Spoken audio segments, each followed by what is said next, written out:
Uh, Sorry for the delay, sir, because of some technical issues. Yes. Yeah. Can we start, doctor? Yeah. So, good evening, everyone.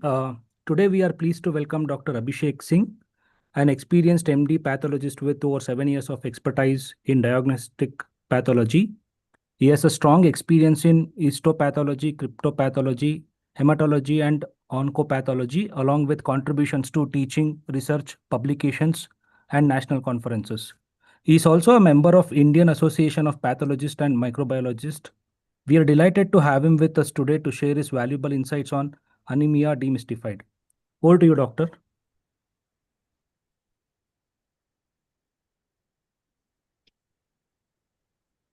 Okay. Good evening to everyone. Am I audible? Yes, doctor, you're audible. Good evening to everyone, and a special good evening to all young doctors. I hope you all are doing very good in your life. So, the today's webinar is on anemia demystified laboratory diagnosis and clinical approach. How to diagnose and then how to do clinical approach with the help of lab diagnosis. So first, we'll learn that what is the prevalence in anemia. So anemia has been recognized by WHO as a significant global public health problem, which affecting both developed country or also developing country. And it is the most common global health disorder also. 1/3 of the world population is affected by anemia globally, out of which iron deficiency anemia is the most common type of anemia, which is responsible for 50% of all the cases of anemia. The prevalence of anemia is very high in pregnant women, children under 5 years, and people with low or middle income countries like African. So now WHO based epidemiological data.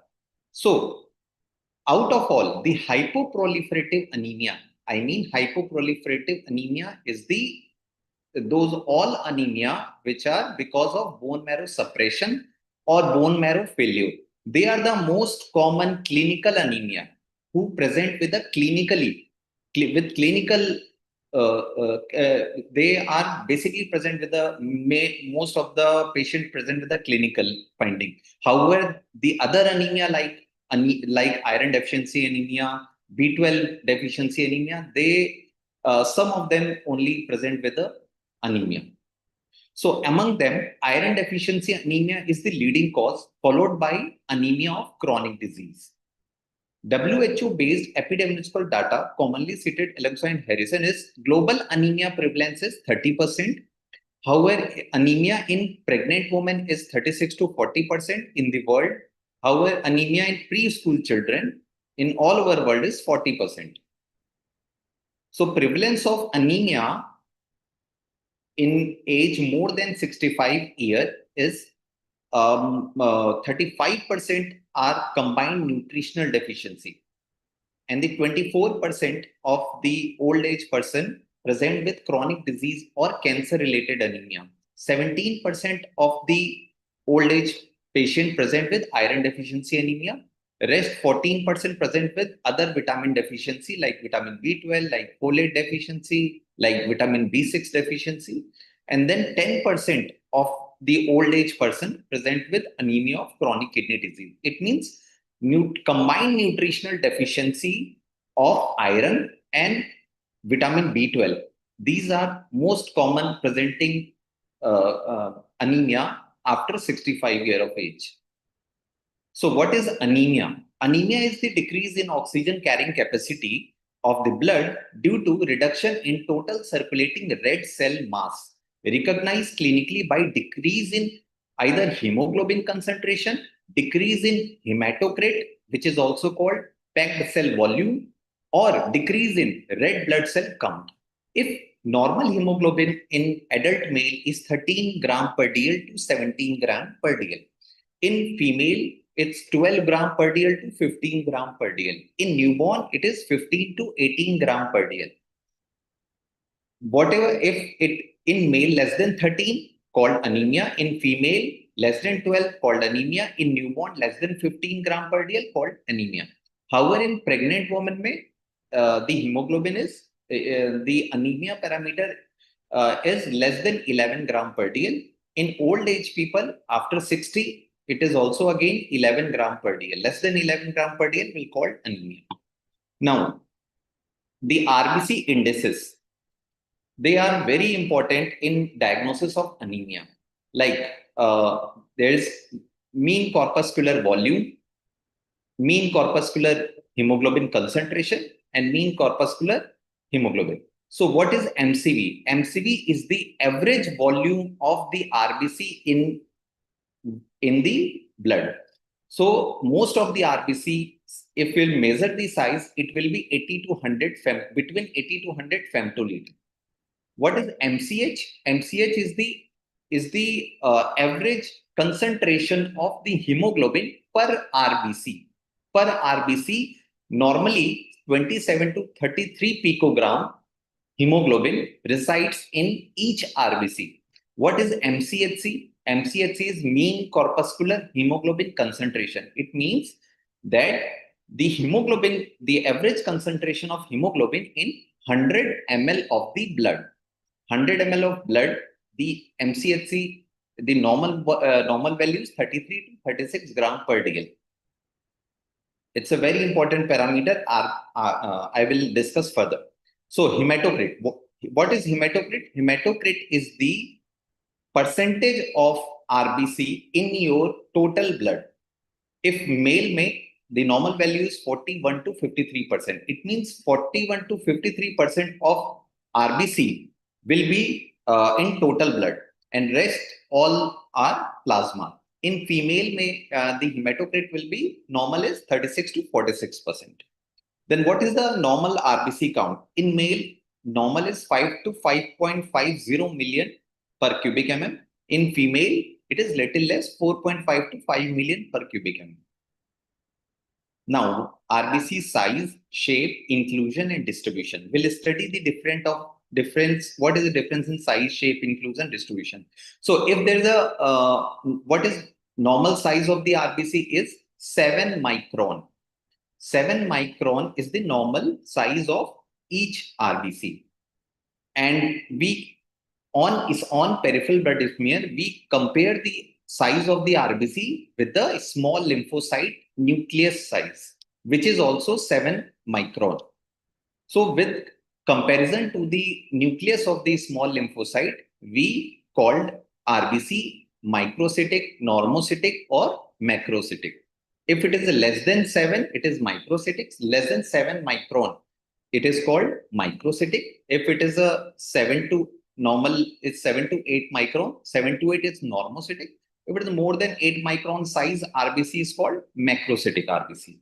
Then oval macrocyte. Oval macrocyte is very important RBC, which find in megaloblastic anemia, vitamin B12 and folic acid deficiency anemia. Now, we'll go to hemoglobin distribution. So, hypochromia. Normally, the pallor is 1/3 of the total RBC. Normal pallor is 1/3. It should be in the center, and it will be 1/3 of the total RBC size. So, if it is more, we give it 1 plus, 2 plus, 3 plus, 4 plus staging.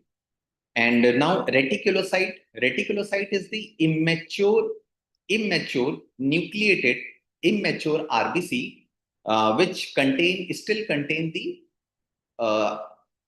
ribosomal RNA, and it shows the bone marrow is hyperproliferative or hyperactive.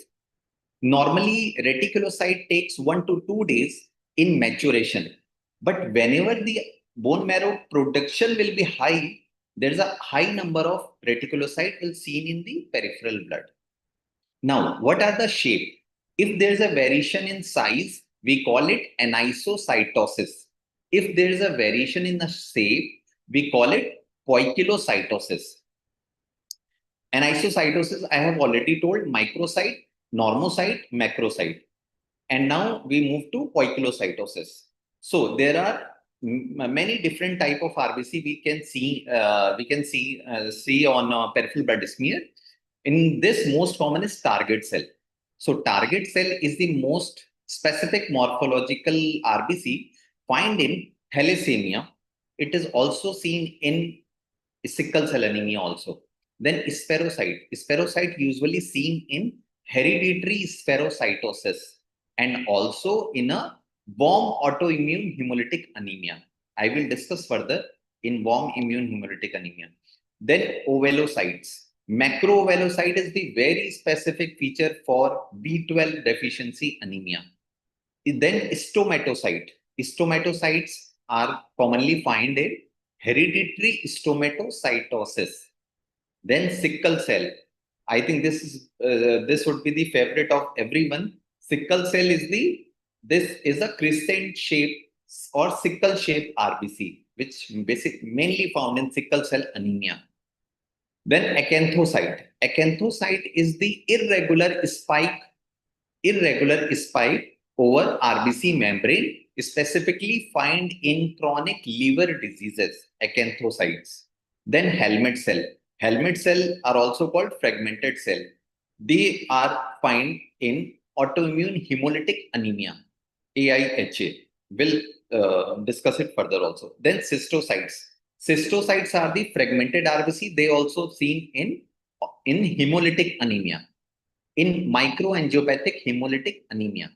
There's a difference between autoimmune hemolytic anemia and microangiopathic hemolytic anemia. In autoimmune, there is some immune complex involved. However, in microangiopathic hemolytic anemia, there is a microangiopathy. There is a little platelets, clumps, or clots in the blood vessel. And whenever RBC flow through it, it get destruct and form cystocytes. So it's macroangiopathic hemolytic anemia. Example of macroangiopathic hemolytic anemia is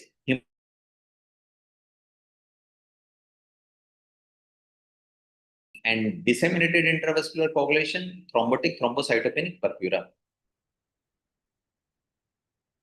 Am I audible? Yes, doctor, you're audible. Okay, sure. And then we talk about teardrop. Teardrop is the specific cell, and this will the main finding in vitamin B12 deficiency anemia. Then Burr cell. Burr cell is the spike over RBC, but it is regular spike over RBC. This is called Burr cell, and it is found in chronic kidney disease related anemia, CKD related anemia, in which erythropoietin secretion will be low. Because of that, because of deficiency of EPO, it causes anemia. And then inclusion will study Pappenheimer body. What is Pappenheimer body? Is the collection of iron granule over RBC membrane. This is specifically found in sideroblastic anemia. And then Cabot ring. Cabot ring is the main finding in vitamin B12 deficiency anemia. This is a important PG question. Then basophilic stippling. It is found in thalassemia. Then Howell-Jolly body. This is Howell-Jolly body found in sickle cell anemia. Then red cell distribution. There is a clumping of RBC. This called agglutination. And agglutination is a specific feature of cold agglutinin disease. Cold agglutinin disease is basically caused by Mycoplasma pneumoniae or some virus also. And then Roulet formation. Roulet formation is the specific finding of plasma cell dyscrasia. Now we move to next slide. The classification of anemia. There is a two type of classification of anemia. One is the etiological classification, and next is morphological classification. So we'll first read the morphology. Morphological classification. In this, there's a three type of anemia: microcytic hypochromic, normocytic normochromic, macrocytic normochromic. In microcytic hypochromic, there's a MCV, MCHC. MCH will be low. In normocytic normochromic, all RBC indices will be normal. In macrocytic, most of the indices will be high. However, MCHC can be normal.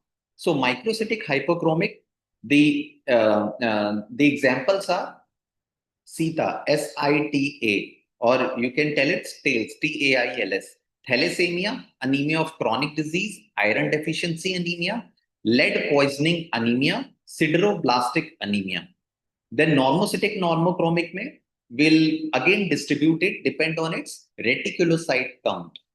What is reticulocyte? It is an immature RBC, uh, which is immature RBC precursor in peripheral blood, and they contain the RNA ribosomal component. So if retic count will be high, then the examples are sickle cell anemia, hereditary spherocytosis, autoimmune hemolytic anemia, paroxysmal nocturnal hemoglobinuria, and enzyme deficiency. Enzyme, there is a G6PD enzyme deficiency or pyruvate kinase enzyme deficiency.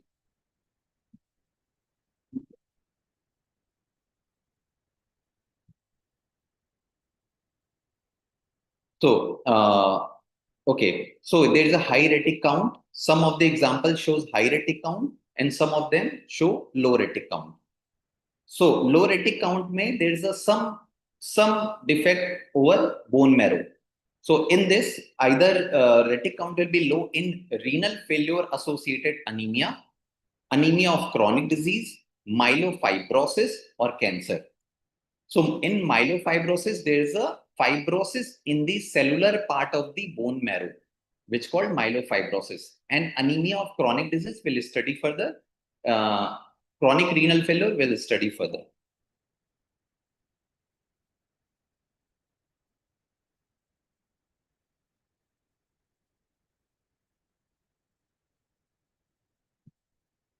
Am I audible? Yes, doctor, you're audible. Okay. Now, next is etiological classification.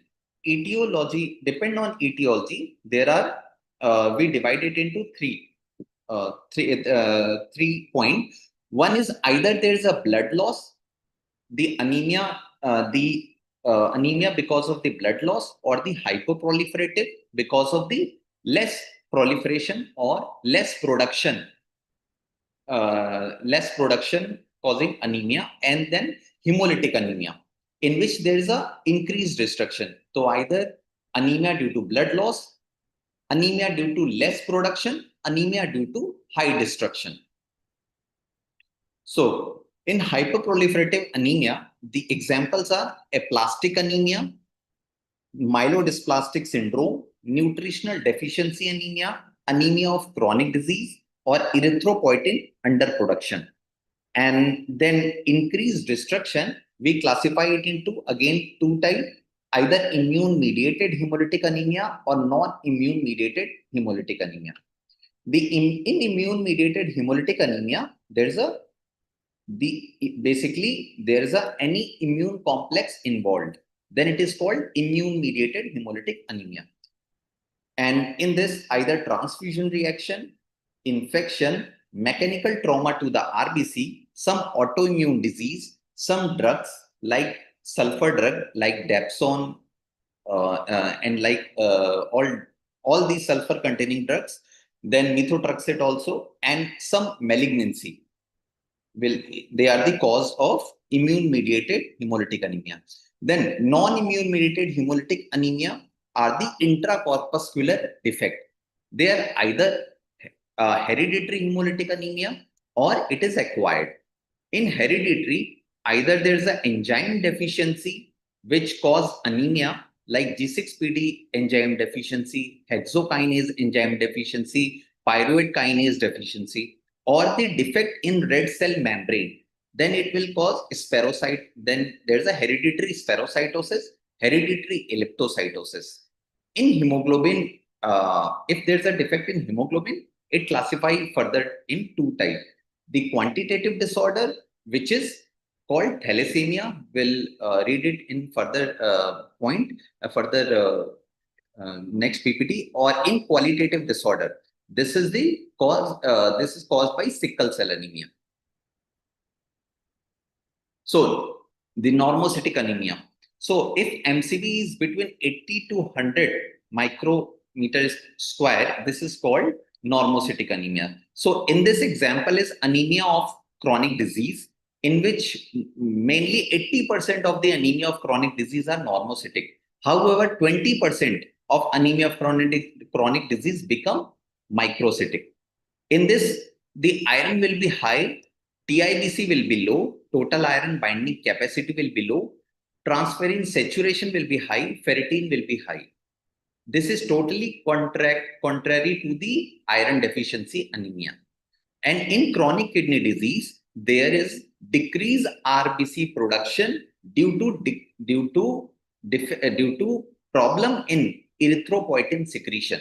So erythropoietin is the EPO is the main enzyme which induce erythropoiesis in the bone marrow, and EPO secretion in the kidney, basically the cells surround the proximal convoluted tubule, they secrete EPO, which further cause erythropoiesis.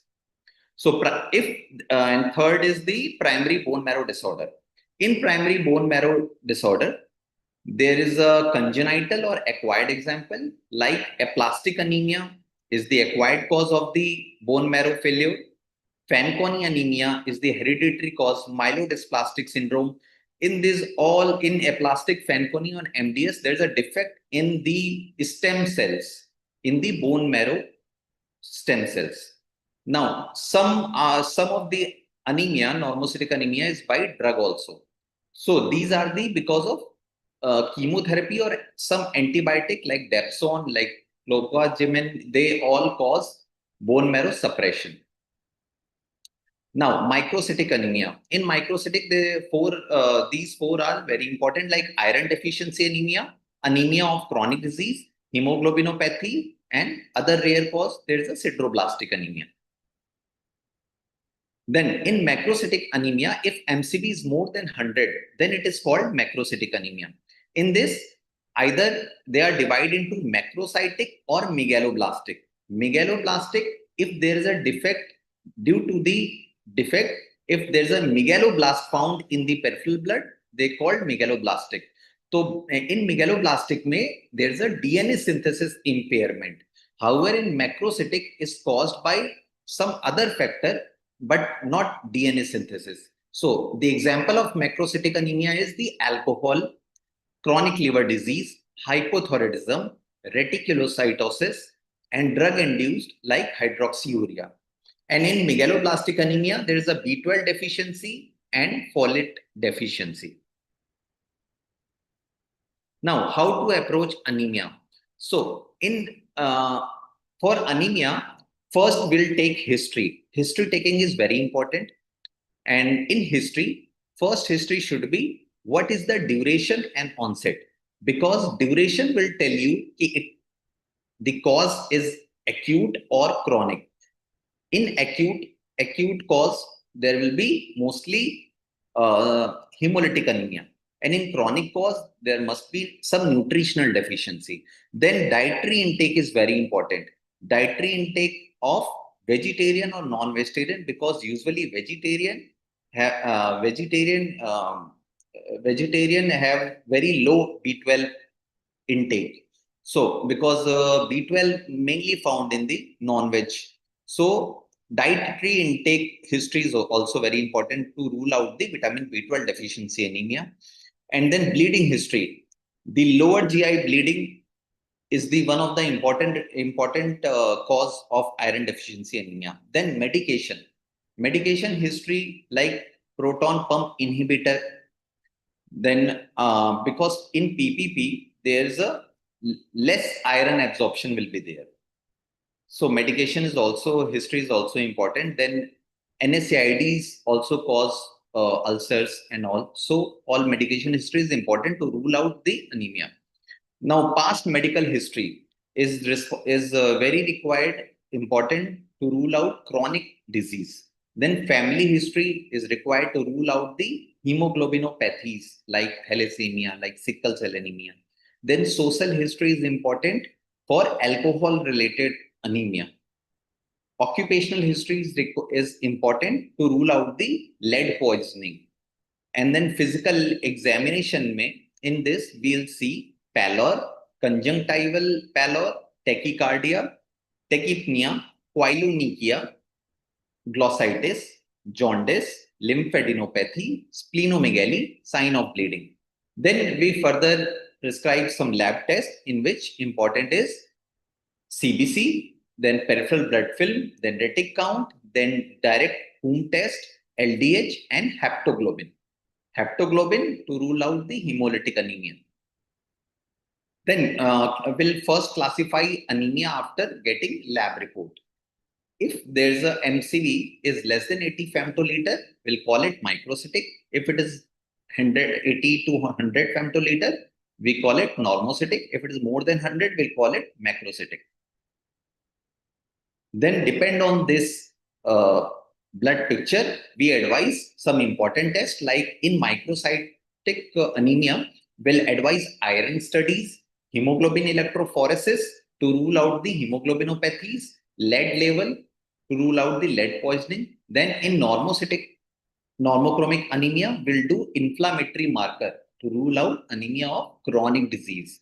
In this, we'll advise ferritin, CRP, and then kidney function test, and then bone marrow biopsy, bone marrow aspiration also in normocytic. Then in macrocytic, we'll advise B12 or folate assay and liver function test also. Now, what is the anemia diagnostic framework? So, first we'll do CBC, and in this, if MCV is 80 femtoliter, we'll call it microcytic anemia. Then we'll advise iron study. If iron is low, then it is iron deficiency anemia. If iron is normal or high, then we advise CRP to rule out the anemia of chronic disease, and HPLC or HB electrophoresis to rule out the thalassemia. Because in microcytic hypochromic anemia, there is only 4 important causes, which we have studied earlier. So we have to rule all those 4. And now in second, if there is a MCV is 80 to 100 femtoliter or normocytic anemia, we'll advise retic count. If retic is low, it means there's an issue with the bone marrow. So we'll do a study for bone marrow failure. We'll do bone marrow, and we'll rule out some infection which cause bone marrow suppression. We'll also rule out chronic kidney disease, and we also rule out anemia of chronic disease, because 80% of anemia of chronic disease are normocytic. And if retic is more than 2%, it means the bone marrow response is very high. It means there is a destruction of RBC in peripheral blood. So we'll advise stool for occult blood to rule out GI bleeding or any trauma, and then we follow up for all hemolytic anemia. If MCV is more than 100 femtoliter, it is macrocytic anemia. There is a very less DD, either vitamin B12 will see is hypersegmented neutrophil in peripheral blood film. However, only 50% of vitamin B12 deficiency shows hypersegmented neutrophil. Hypersegmented neutrophils are the more than 6 segment of neutrophil nuclei in any field is called hypersegmentation, or more than 7% of the neutrophil shows more than 5 segment. This is called hypersegmented neutrophil. If we are finding hypersegmented neutrophil, I will show you hypersegmented neutrophil in further slide. If there is a hypersegmented neutrophil, it is we have to advise vitamin B12 or folate level. If there is a no hypersegmentation, we can rule out other cause like alcohol, chronic liver disease, hypothyroidism, and myelodysplastic syndrome. Hypothyroidism also cause macrocytic anemia. And liver disease and hypothyroidism, we have to rule out if there's a B12 or folate is normal then. Now, iron deficiency anemia salient feature. Iron deficiency is most widespread and very common nutritional disorder in the world. 30% of the global population has iron deficiency anemia, and especially in developing country, a full-term newborn contains around 0.5 gram of the iron compared to 5 gram of iron adult. And iron is daily requirement of iron is 1 milligram to maintain the positive iron balance in childhood. So less than 10% or 10% of dietary iron only absorbed. So intake of 8 to 10 milligram of iron daily is necessary to maintain iron level. Breastfed baby absorb iron 2 to 3 times more efficiently than infant fed with cow milk. Why? Because in breast milk there is a high amount of lactoferrin which bound to the iron and absorb very efficiently. And there is a hepcidin is also very less in breastfed baby. Hepcidin is the iron regulator. We'll discuss it further. Role of iron and body iron distribution. So role in transport and storage of oxygen in form of hemoglobin and myoglobin respectively. Iron distribution. In hemoglobin, usually 2.5 gram iron utilized. In storage form, 1 gram of the iron utilized. In non-available iron are 0.5 gram. Transport iron with transcobalamin, transport iron will be 3 to 4 milligram in the body. So total iron in body is 5 gram. So now food iron. Food iron are basically of two types: heme iron, non-heme iron. Heme iron are basically from the meat or from fish. They are non-veg associated iron, and non-heme iron are the vegetarian iron, like in cereals, in lentils, in all beans and all. These are non-heme iron. So heme iron, the bioavailability of heme iron is very high. There is a very less factor which inhibit its absorption. However, the non-heme iron from the from the vegetarians, their absorption is very much affected by many factors.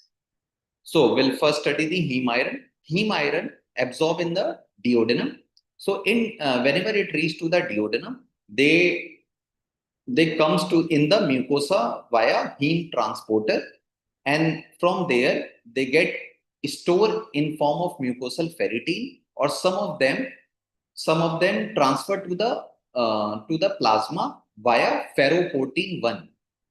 And after whenever they reach in a blood in ferrous form, they again convert in ferric form, because ferric form only bind by the plasma transferrin.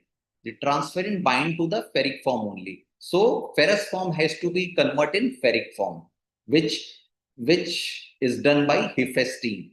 Hephaestin convert ferrous to ferric, and then ferric absorb in a ferric bind with the plasma transferrin, and it moves it to liver or erythroid marrow for macrophages.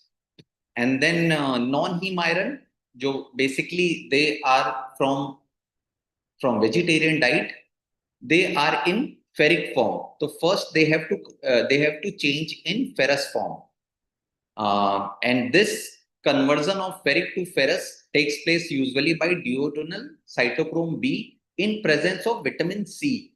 So vitamin C is the most important factor in the absorption of the iron from vegetarian diet. Now this ferrous entry in the mucus by divalent metal transporter, and they store in in form of mucosal ferritin, and some of them transport through ferroportin to the blood. So what is the role of iron and body iron distribution? The oxygen role in, we have already studied it.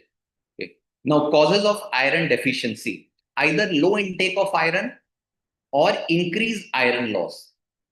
In low intake if there is an inadequate diet, then it can develop iron deficiency anemia, or any disturbance in iron absorption, like if someone taking antacids, it will reduce iron absorption. In achlorhydria, it will cause reduced absorption of iron, because gastric acidity is required for absorption of iron from vegetarian diet.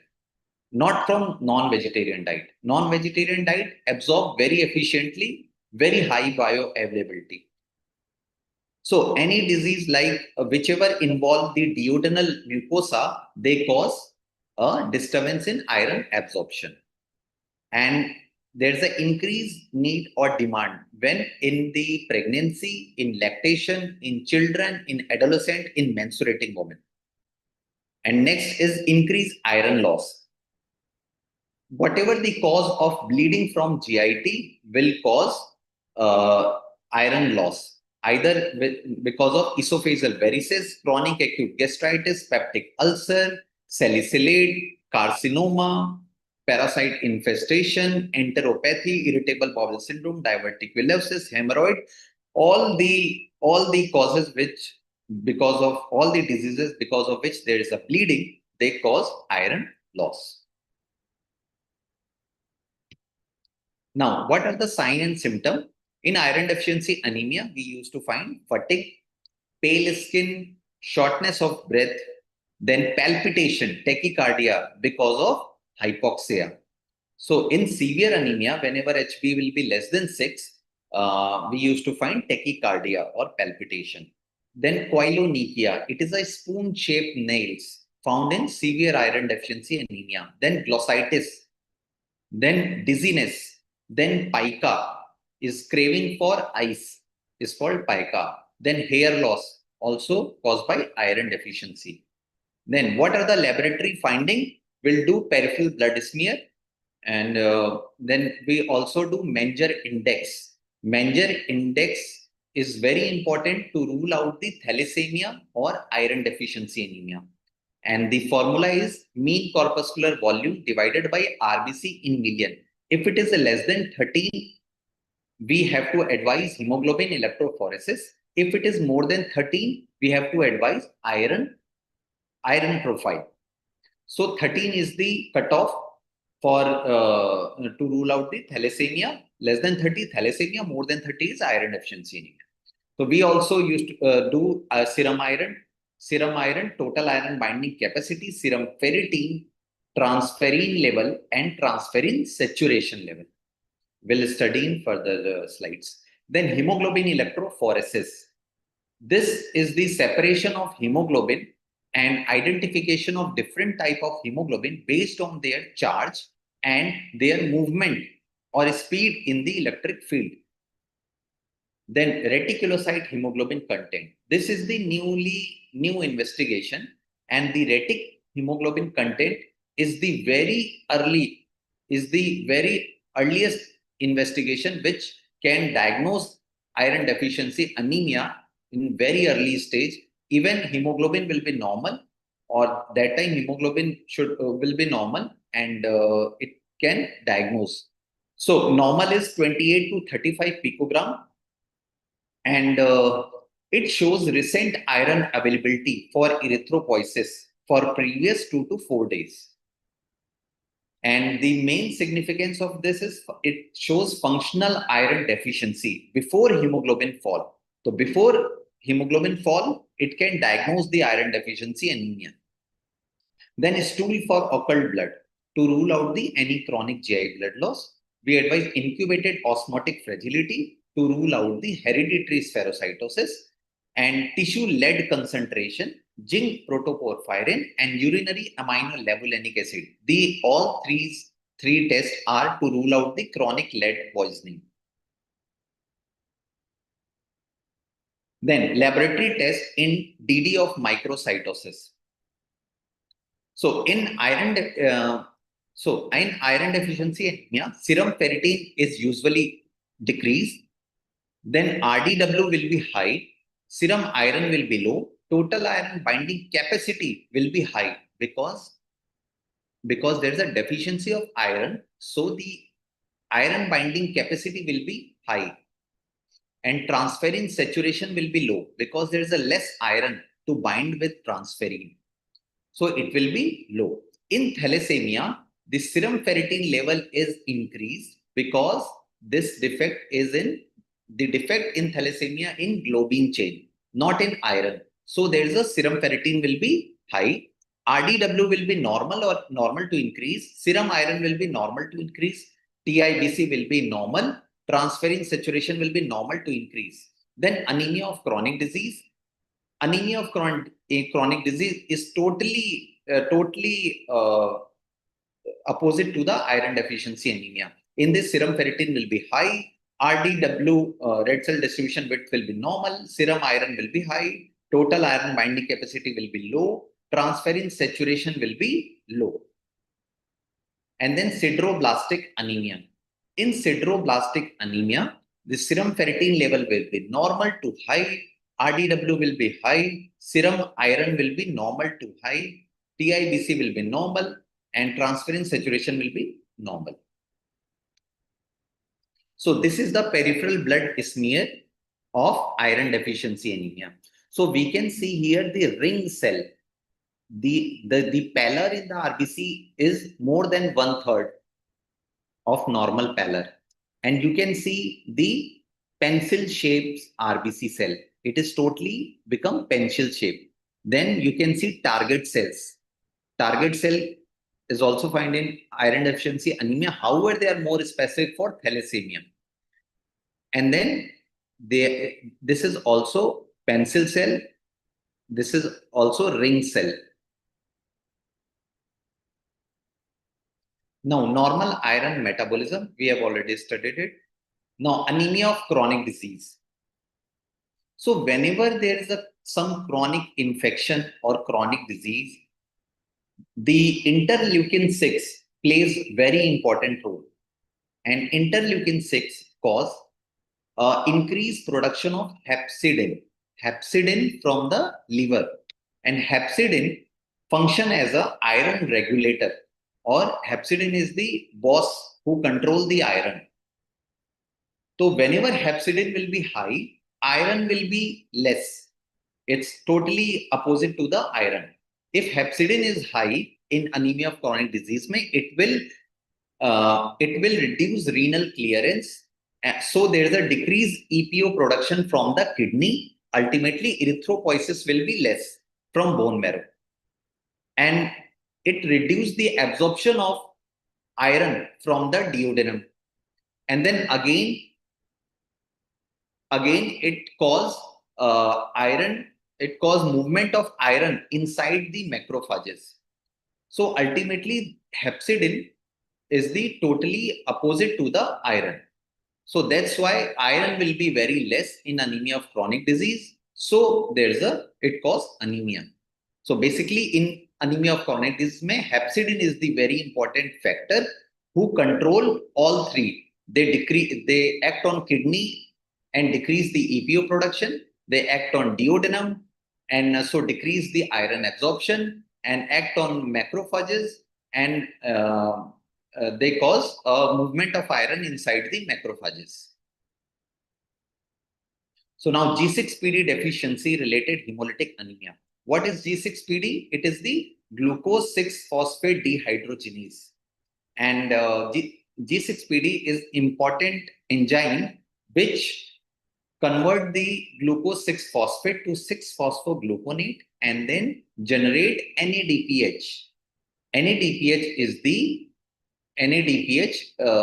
So it helps in production of NADPH, and NADPH then help to keep glutathione in reduced form. So it basically converts the oxidized glutathione in the reduced form. So glutathione in reduced form, they protect the RBC membrane. So the reduced glutathione is important for antioxidative effect on RBC. Now, megaloblastic anemia.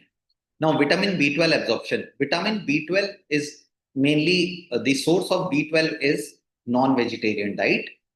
And B12, whenever come to the saliva, mouth, there's a heptocorrin secrete from salivary gland. It bind to the heptocorrin and comes to the ileum. It comes to the duodenum. In duodenum, there is a pancreatic lipase enzyme secrete from the pancreas, which cause separation of B12 and heptocorrin, and then B12 become again free and it bind with the intrinsic factor in the duodenum. And this intrinsic factor secrete from parietal cell of the stomach. Now, B12 and intrinsic factor complex goes to the ileum. It reaches to the ileum, and in ileum, it get absorbed by endocytosis. Now, after coming to the ileal mucosa, from ileal mucosa, it moves to the capillaries plasma, and then in portal circulation, and then it moves to the liver, and there the B12 get stored, and if there's an excess, excreted by kidney. So why B12 is important? So there is only two bioactive coenzyme of vitamin B12. One is methylcobalamin, another is adenosylcobalamin. They both are the bioactive coenzyme of B12. What is bioactive coenzyme? It means the B12 absorbed in only two forms, either methyl B12 or adenosyl B12.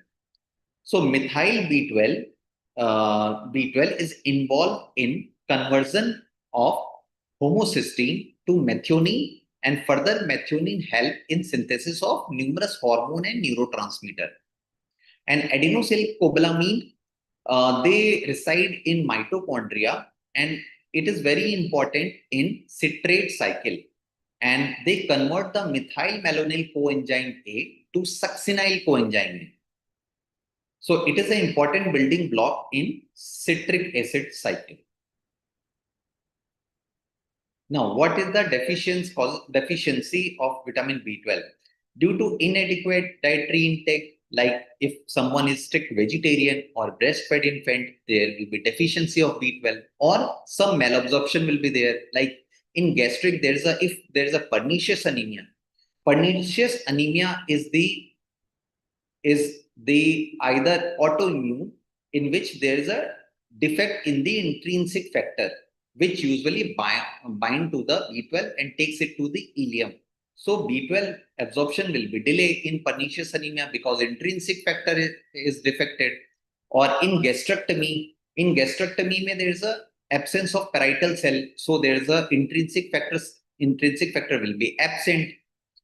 And then some intestinal cause like tropical sprue, which is a infection, chronic infection, and then ileal resection. If there is a ileum resection, there is no place for absorption of B12. In Crohn's disease, also in Crohn's, the most common involvement is ileum. Intestinal blind loop syndrome. In this, there is a fold of the ileum, so there is some bypass of the ileum, so the absorption site will be absent. Then in fish tapeworm infestation, it also involves the ileum part. In whatever disease, if there is an involvement of ileum, it cause B12. It will cause malabsorption of B12. Now, folate deficiency, either inadequate dietary intake in alcoholic patient, teenager, infant, and old age, or malabsorption like in tropical sprue, celiac disease, partial gastrectomy, jejunal resection, Crohn's disease, or excess demand of folate. It basically takes place in pregnancy, lactation, infancy, or some pathological increased demand of folate like cancers, malignancies, or tuberculosis, rheumatoid arthritis, or excess urinary folate loss. This takes place in active liver disease or congestive heart failure. Now, what is the function of B12 and its deficiency? B12 help in DNA synthesis. It help in energy production, energy metabolism. It help in lipid metabolism and help to form membrane of the RBCs or the other cell. Then it also act as a messengers of hormone or neurotransmitter. They help in synthesis of all the messenger substance. Then it also causes detoxification of cyanide of homocysteine by converting it to methionine. So the symptom of the B12 deficiency will be cognitive decline, low energy, numbness of the peripheral hand and foot, and depression, and hypothyroidism and infertility, because there is a defect in DNA separation or synthesis. Then what are the laboratory finding in B12? You can see here hypersegmentation neutrophil. There's a total 1, 2, 3, 4, 5, 6, 7, 7 lobe of the neutrophil. So more than 6 lobe of neutrophil, if you find per high power field, it is hypersegmentation. So it's a hypersegmented neutrophil, and you can see oval macrocyte or ovalocytes. These are oval shaped RBCs. And you can see teardrop cell, which are very specific to B12. Oval macrovalocyte, hypersegmentation, and teardrop cell. These are finding of B12 deficiency anemia. Hemoglobin will be low, RBC count will be low, and there's a pancytopenia picture found in vitamin B12 deficiency.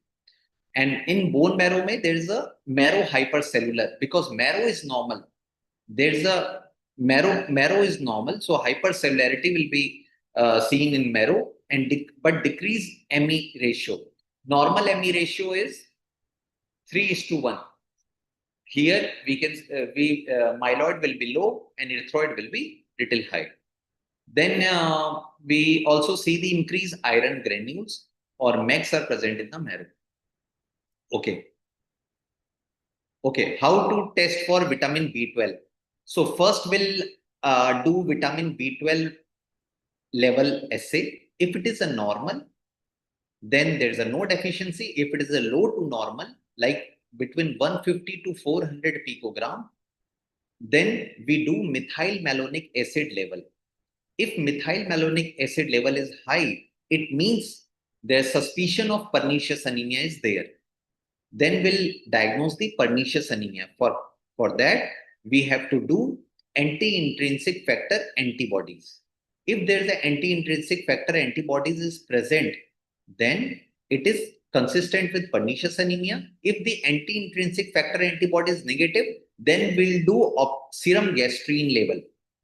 Serum gastrin level is usually high with pernicious anemia and low with vitamin B12 deficiency, because in some case the anti-intrinsic factor antibody can be negative. However, it will diagnose as a pernicious anemia. So we have to rule out two factor. One is anti-intrinsic factor antibody and other is gastrin level. And if both are negative, then we call it as a B12 deficiency, not due to pernicious anemia. If any one is positive, either anti-intrinsic factor antibody or serum gastrin level will be high, then it is pernicious anemia. And if the B12 level is 150, then it is then there is a high clinical suspicion for pernicious anemia. Then again we will do anti-intrinsic factor antibody. If it is negative, then it is B12 deficiency. If it is positive, again we'll do anti-intrinsic factor antibody and serum gastrin level to rule out the pernicious anemia. So we have to rule out pernicious anemia in both, either low to normal or low level of B12. What are the biochemistry finding in the B12 deficiency? So there is a rise in serum unconjugated bilirubin because of hemolysis, ineffective erythropoiesis in the bone marrow, and serum iron ferritin will be high. And test for B12 deficiency, Schilling test. This is now not used now. This is obsolete mostly nowadays. And then test for folate deficiency, we measure the form immunoglutamic acid in urinary excretion. What are the hemoglobinopathies? Now there are two type of hemoglobinopathy, either quantitative or qualitative. Quantitative, if there is a quantitatively low globin chain synthesis, then it is called quantitative, and the example is thalassemia. And if there is any structural abnormality, so it is qualitative abnormality. The example are sickle cell syndrome. So first we'll study the thalassemia. Thalassemia, first we'll study the hemoglobin. So there is a hemoglobin structure. There is a alpha globin chain, beta globin chain, delta globin chain, and gamma globin chain. and they form the hemoglobin. When there is a 2 alpha and 2 beta globin chain, they form hemoglobin A, which present in around 98% of the hemoglobin. And in fetal, if there is a 2 alpha, 2 gamma, it's called fetal hemoglobin. If there is a 2 alpha, 2 delta, it is called HbA2. Normally, HbA2 is less than 3.5% in normal adult, and fetal hemoglobin is less than 1% in normal adult. So the alpha chain are present on chromosome number 16. However, beta chain, delta chain, and gamma chain presents on chromosome number 11. There is total 4 number of alpha globin gene. This is important. There and beta globin gene are only 2, but alpha globin genes are 4. So this will be used in classification of alpha thalassemia. Alpha gene are 4, beta gene are 2. So hemoglobin synthesis. In embryonic stage, there is a type of hemoglobin is Gower 1, Gower 2, and Portland. They found in yolk sac. And then in normal adult, there is a HbA, which is 97% found in adult, and HbA2 found less than 3.5%, and fetal hemoglobin less than 1%. Then geographical distribution of thalassemia. So we can see this is the distribution of thalassemia. Basically, it involves all the Mediterranean countries, Africa, Western and Southeast Asia. Western Asia, Southeast Asia, and then India and Burma and all. So this distribution is also very common for Plasmodium falciparum. So classification of thalassemia. Now, alpha thalassemia. I have told you earlier that there is a 4 gene in alpha of alpha globin chain. So if there is a deletion of all 4 alpha globin gene, then it is called HB BART in electrophoresis, and the disease is hydrops fetalis. This is a very severe disease, and usually fetal death in utero happened. And if there is a deletion of 3 alpha gene, it is called HBH disease. HBH disease. It causes hemolytic anemia. If there is a deletion of 2 alpha gene, then it causes alpha thalassemia trait. And if there is deletion of only 1 gene, then it is called alpha thalassemia carrier. So 4 gene hydrops fetalis, 3 gene HBH disease, 2 gene thalassemia trait, 1 gene is alpha thalassemia carrier. This is alpha thalassemia. I've told you either if 4 gene defect, 3 gene, 2 gene, 1 gene. In beta thalassemia, there is only 2 beta gene. Beta globin chain has only 2 gene. So if 1 gene affected, it is always called carrier or beta thalassemia trait or either beta thalassemia carrier.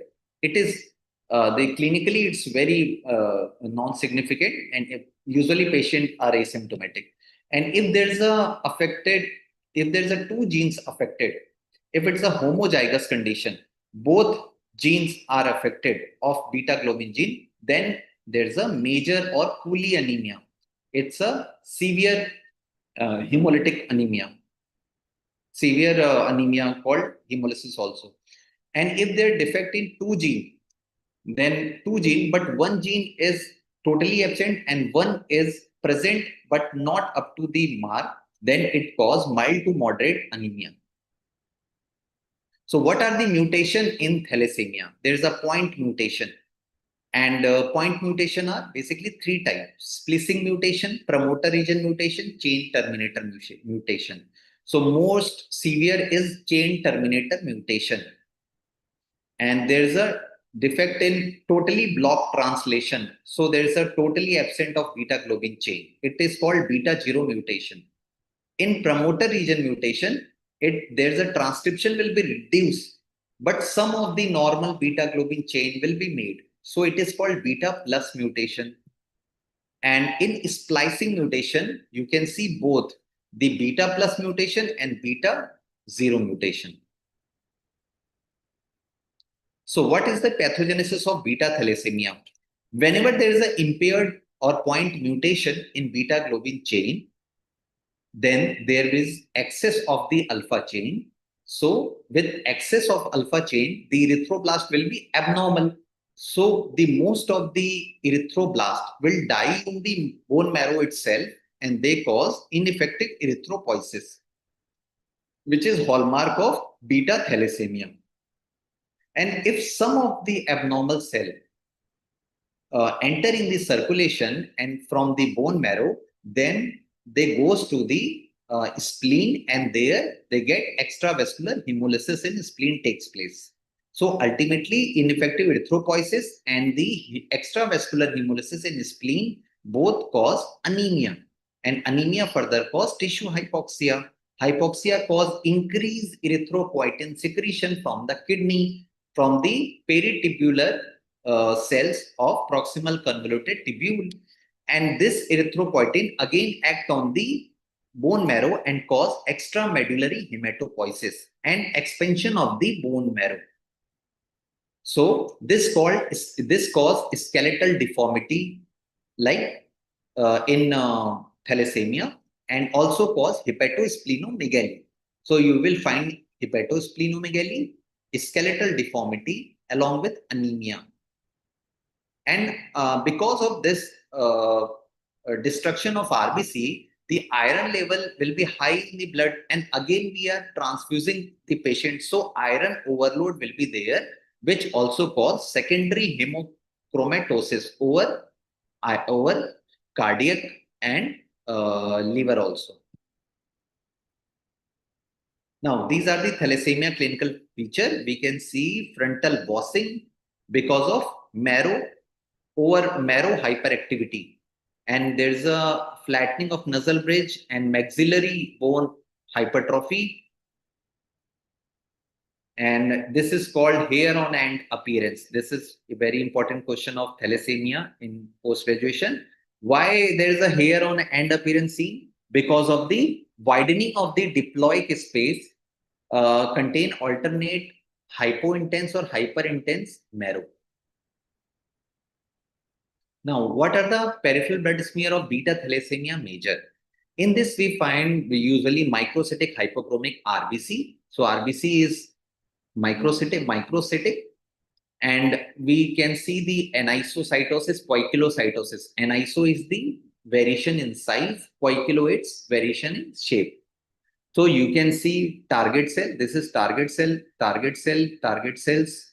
And you can see here, this is polychromatophilic cell. These are reticulocytes. These are reticulocytes. These are little blue hue over the RBC. And this is the nucleated RBC. They called a nucleated polychromatic erythroblast or orthochromatic erythroblast. These are the nucleated RBC. And you can see here the basophilic stippling also. There is the basophilic stippling, iron deposition. This is basophilic stippling. You can also see in numerous RBC. So they are the important finding is polychromatophilic cell and basophilic cell and nucleated RBC and target cells. In bone marrow, there is a you can see hypercellular with erythroid hyperplasia. There is a reversal of ME ratio. Normal myeloid to erythroid ratio is 3:1. For every 3 cell of the myeloid, there is a 1 cell of erythroid. However, here is totally reverse. Pink inclusion can be seen in normoblast. You can see there is a pink inclusion caused by chain accumulation. Then the test. Then we will do osmotic fragility test. This is osmotic fragility test. In this, we'll take 11 tube and we'll take usually hypotonic saline in all 11 tube hypotonic saline. And normally RBC get hemolyzed at 0.40 or 0.40 to 0.50 hypotonic saline. This is normally we can see the hemolysis in at this level of the hypotonic saline. Just a moment. Okay. So, but in osmotic fragility test, in this osmotic fragility test, we can find there's a normal RBC rupture at 0.40 to 0.40 to 0.48. But in this thalassemia, the RBC is microcytic hypochromic. So it has high, it has they become very less fragile at hypotonic because of their structure. They become microcytic whenever cell become microcytic hypochromic, there is an increase in surface to volume ratio. So they can accommodate more fluid inside the RBC. However, normally the RBC are normocytic normochromic and they have disc shape. So they accommodate less fluid in hypotonic saline, and whenever we put the normal RBC in hypotonic, normally at 0.40 to 0.48 they get hemolyzed. But the RBC of thalassemia or any microcytic RBC will not hemolyzed, and they will hemolyzed at 0.68 at higher concentration because because they have very membrane integrity will be high. So the hemolysis will be high in hereditary spherocytosis, autoimmune hemolytic anemia, and G6PD. However, the OFT test will be decreased in thalassemia, iron deficiency anemia, and sickle cell anemia. Now, what is a Nestrov test? Nestrov test is naked eye single tube red cell osmotic fragility test. In this, we will take distilled water and buffer saline. Distilled water and buffer saline. If we take 0.30% of the buffered saline, then and we put a drop of the blood of the patient, then in case of thalassemia, the Nestrov test will be positive. Why? Because there's no hemolysis takes place in the thalassemic blood at 0.30 buffered saline. However, normally RBC get hemolyzed in buffered saline में at normal they get hemolyzed. So it is negative test. However, if RBC is not hemolyzed, this is positive Nestrov test. So positive test find in thalassemia. Now HB electrophoresis. In this, if we find in normal HB electrophoresis, we can see hemoglobin A, which is high in number, hemoglobin A2, which is less than 3.5, and we can find hemoglobin F, which is less than 1. But in beta thalassemia trait, we can find some hemoglobin A, but HbA2 level will be high. It is more than 3.5%. But fetal hemoglobin will be present. In beta thalassemia major, there is a totally absent of HbA because here there is a no beta chain. So HbA contain 2 alpha 2 beta. There is a totally absent of beta, so HbA will totally disappear. Fetal hemoglobin will be high. So the alpha will bind with the gamma and they form more fetal hemoglobin. So in beta thalassemia major. However, in sickle cell trait, we can find HbA little more, and along with this HbA we can find HbS also. However, in sickle cell anemia is the homozygous status and sickle cell trait is heterozygous. In this, one cell is showing sickle cell hemoglobin, one is normal. However, in sickle cell anemia, both the genes shows HbS, hemoglobin S. So here the HbS will be high, HbA will be absent. So it's a sickle cell anemia. This is basically HPLC. So now sickle cell disease. What is a sickle cell anemia? Prevalence and endemicity. Usually sickle cell anemia, it is more common in the region where malaria has been historically endemic. So the sickle cell anemia give protection with the malaria because whenever malaria parasite infect the RBC, the RBC is already in a deoxygenated state and they they cause more oxidative stress over the RBC. Because of that, RBC get usually break down very easily. So before before multiplication of the malaria parasite, they get breakdown. So it protect them from the malaria. What are the type of sickle cell disease? There is a usually sickle cell anemia is the homozygous state. In this, both genes are HBS. In sickle cell trait, there is a one gene will be normal and one will be sickle cell. In HBSC, there is a one gene come with a sickle cell one will be sickle cell hemoglobin, other will be hemoglobin C. Then sickle beta thalassemia also there is a type, and sickle beta plus thalassemia, sickle beta zero thalassemia. Then HBST disease also, then HBSC disease also. Now, what is the pathophysiology of sickle cell? So, whenever there is a sickle cell hemoglobin in RBC, so whenever there is a less oxygen tension in the blood, the hemoglobin S become polymerized and they take a crescent shape or sickle shape. So the sickle shape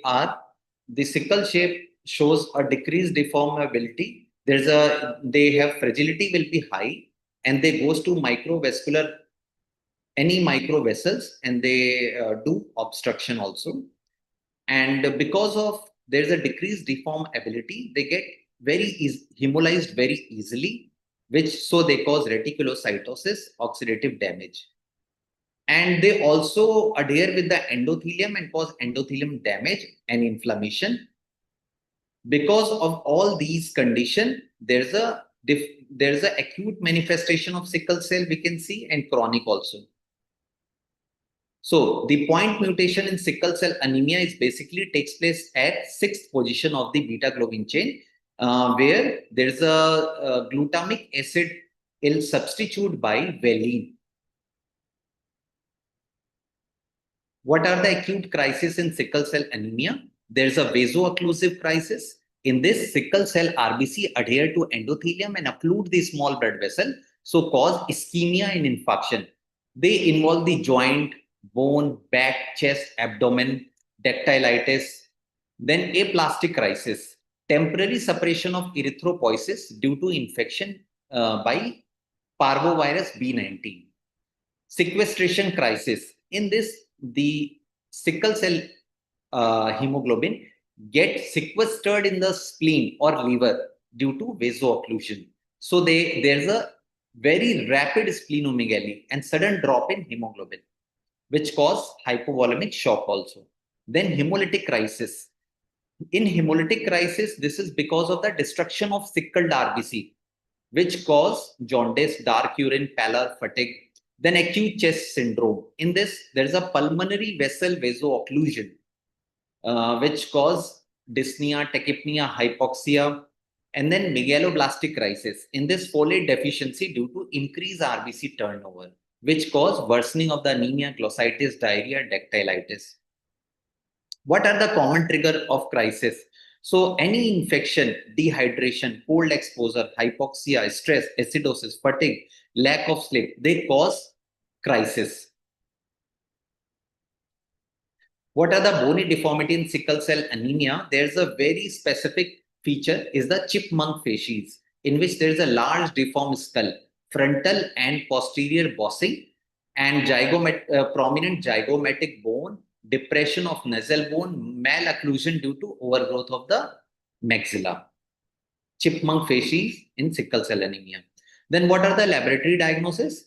In CBC, you can see less hemoglobin, low PCV, low RBC, MCV, MCH will be normal, retic will be high, WBC and platelet will be normal. You can see here specific sickle shaped cell. These are the sickle shaped cell. And target cell, and also Howell-Jolly bodies also you can see. Nucleated RBC you can also see. And now in whenever there's a hemolysis, you can see there's an indirect bilirubinemia. increase LDH, decrease haptoglobin. Because of hemolysis, there is a high number of free hemoglobin which bind with the haptoglobin. So haptoglobin concentration in the blood will be low.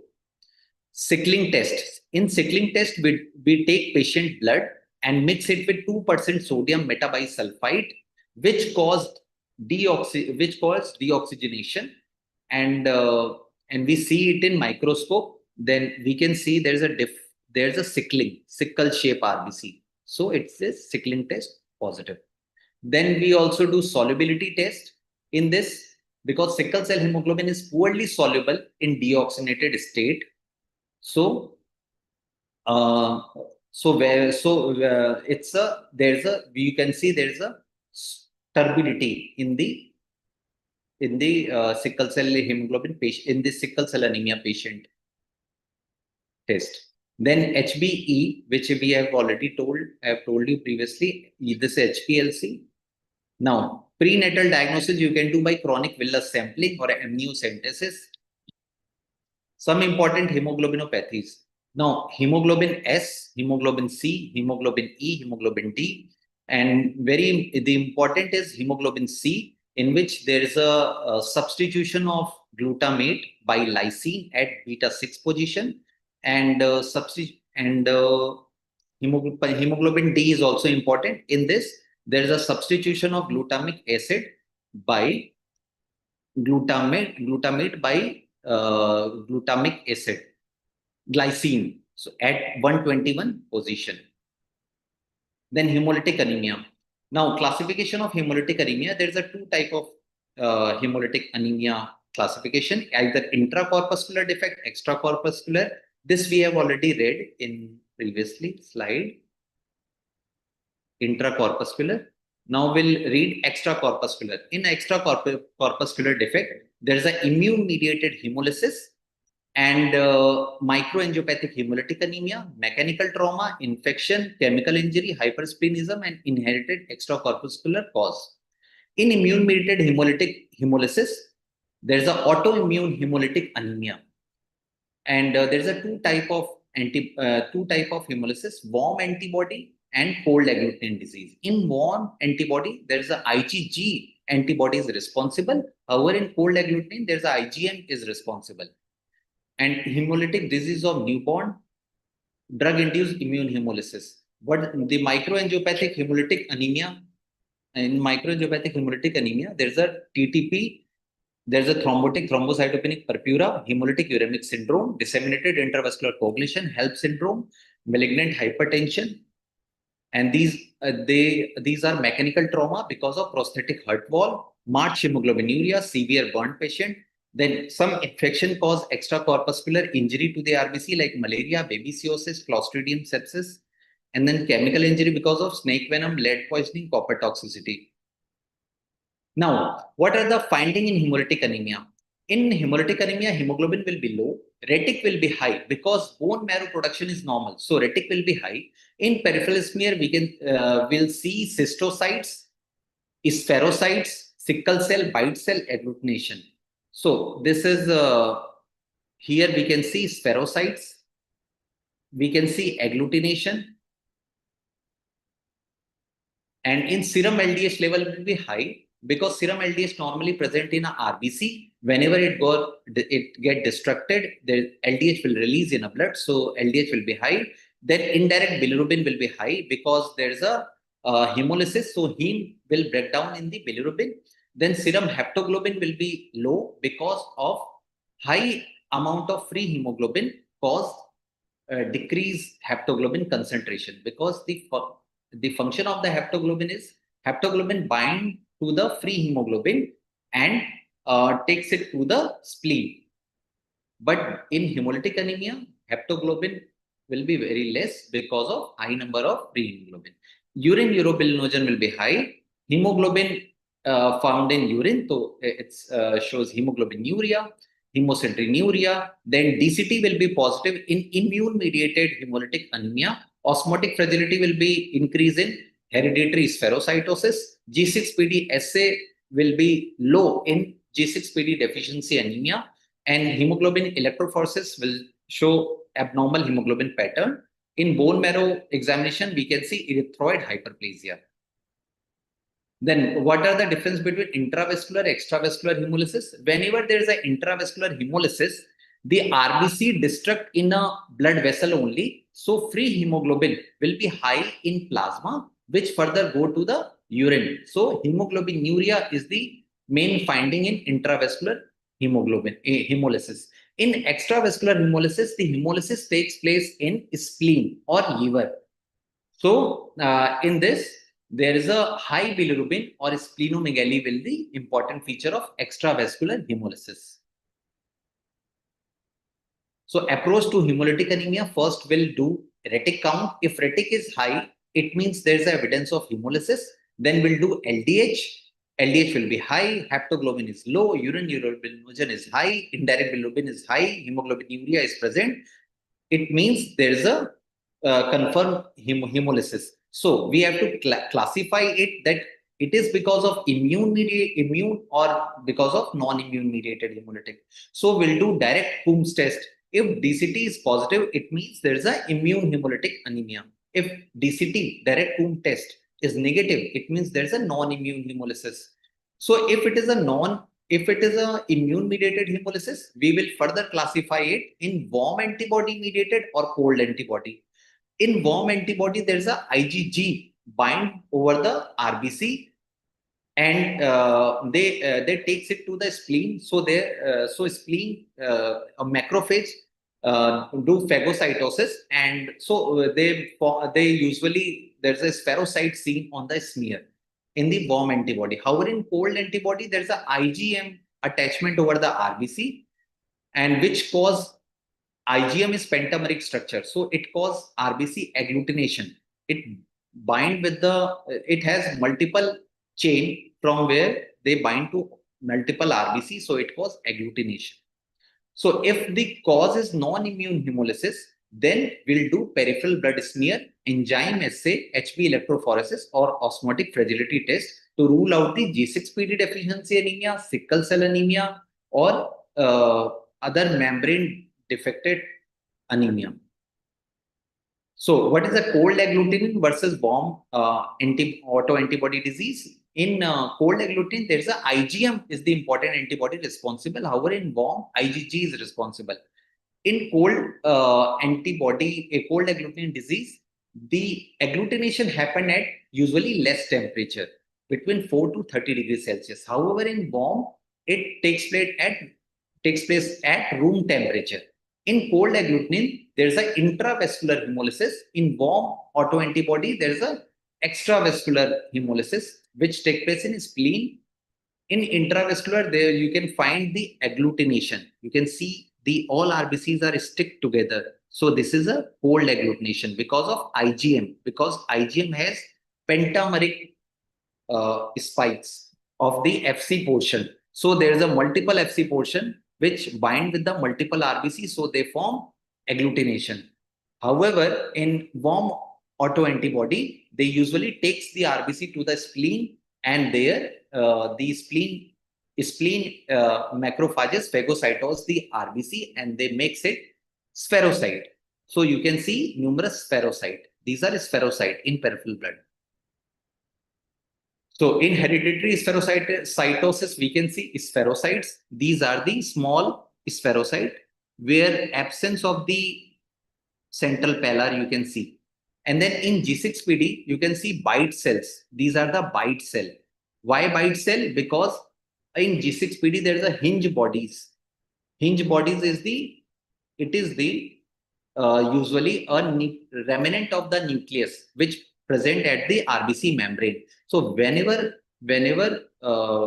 this will get phagocytosed, it becomes bite-shaped cell. And then these are the sickle-shaped cell. So it is a sickle cell anemia, peripheral blood smear. You can see this also. This is sickle cell anemia. And this is a cold agglutinin, specific cold agglutinin disease smear, because agglutination, you can see here, agglutination of RBC. Now, what are the treatment? So for severe anemia, we do PAC PRBC, we do PRBC transfusion. In warm autoimmune hemolytic anemia, we give corticosteroid to reduce the immune response. In cold agglutinin, we give rituximab and treat underlying infection, because cold agglutinin disease usually caused by infection of Mycoplasma pneumoniae. In hereditary spherocytosis, we give folic acid supplementation. And in G6PD, we avoid any drug which cause oxidative stress like sulfur drug, dapsone, nitrofurantoin, primatene. In sickle cell disease, the drug of choice is hydroxyurea, and we have to maintain hydration, pain control, treat infection. In thalassemia, we do regular blood transfusion, iron chelation therapy also, stem cell transplant also. In PNH, paroxysmal nocturnal hemoglobinuria. In paroxysmal nocturnal hemoglobinuria, there is a defect in CD55 and CD59, which are glycoprotein, which are the GPI linked anchor protein. So, because of defect in the CD55 and CD59, which are protective, which protect the RBC from oxidative injury, uh, when there's a deficiency of these markers CD55, 59, the RBC get hemolyzed very easily under oxidative stress. So microangiopathic hemolytic anemia, we treat the underlying cause. In TTP, in thrombotic thrombocytopenic purpura, there is a deficiency of ADAM TS13 enzyme level. In this, we do plasma exchange. In hemolytic uremic syndrome, we do supportive care, dialysis, if required, treat underlying cause. Then these are the newly advanced treatment or comes in a anemia field. Like there's some gene therapy, CRISPR-Cas9 targets. CRISPR-Cas9 is the cleave protein, and CRISPR is the enzyme. So CRISPR-Cas9 is recently introducing in the thalassemia case, and basically they reactivate the fetal hemoglobin. So these are recent advance coming up, and there is a non-invasive anemia detection in this by smartphone image of conjunctiva nail bed sclera. We can identify what is the hemoglobin concentration. It based on photoplethysmography sensors. Then there's a new iron delivery system comes up, like nanoparticle iron formulations, liposomal RNA, and these iron have better iron absorption and bioavailability than old one. Then there's a HIF prolyl hydroxylase inhibitor. HIF is hypoxia-inducing factor, prolyl hydroxylase inhibitor. So the drug is roxadustat, doprodustat. They basically stabilize the hypoxia-inducing factor, due to which there's an increased endogenous EPO, erythropoietin level. So it will be utilized in chronic kidney disease related anemia. Then there's a hepcidin and erythroferrone research. The key biomarker is hepcidin or erythroferrone blood test. They basically distinguish the iron deficiency anemia from anemia of chronic disease, because in anemia of chronic disease, the hepcidin level, erythroferrone will be high. So these can be used in anemia of chronic disease. So thank you so much. This is very vast lecture actually.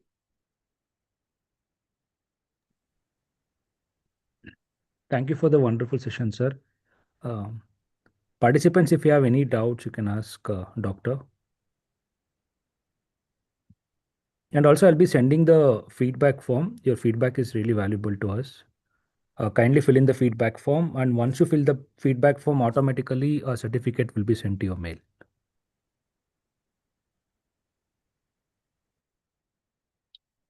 Okay. Anybody has any query related to anemia, they can ask.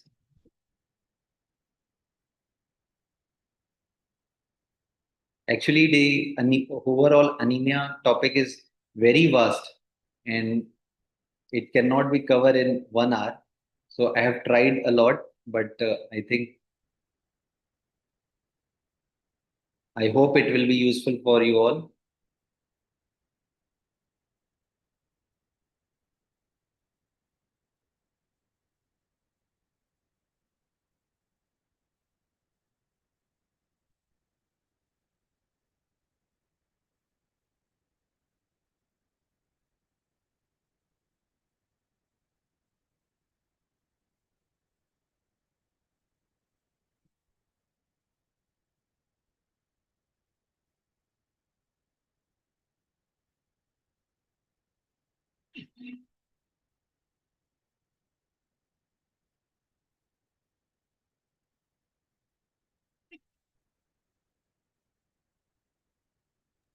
Thank you so much, everyone. I think there are no queries from the participants, I guess.